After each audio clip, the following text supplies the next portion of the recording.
Hmm. Hirap Ano talaga pag mahirap.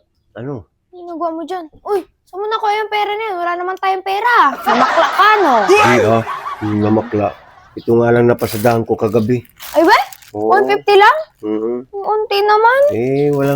Walang mga turista eh. Alam mo, maganda lang kasi sa pagmamasada sa gabi, pag may mga turista papuntang Liliwa sa araw ng Friday Oo. at saka Saturday. Sabado, oo. Yan ang malakas mamasada. Kagaya nung Friday, di ba nakarami ako?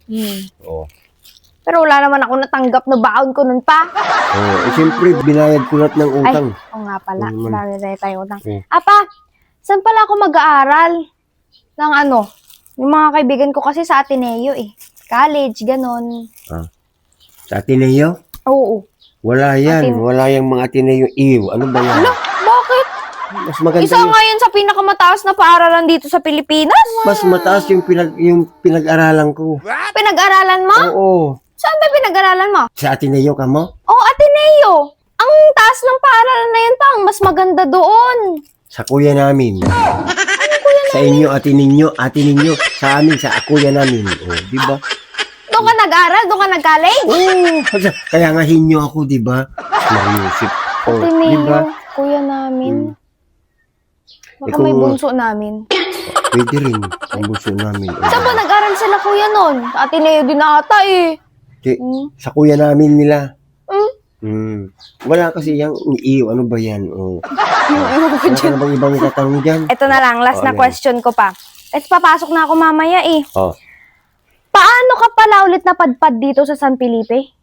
Ayan nga sinasabi ko. 12 kaming magkakapatid dati. Oo. Pinangarap talaga namin makapunta dito sa San Felipe dahil napakaganda nga dito.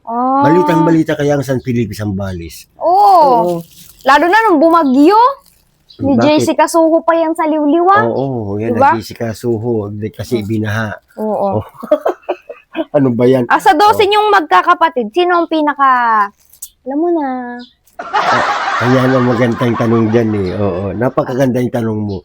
Ako lang nag-iisa ang pinaka-guwapo sa kanilang lahat. Ikaw lang? Ang naiiba? Ako lang. Ay, wow!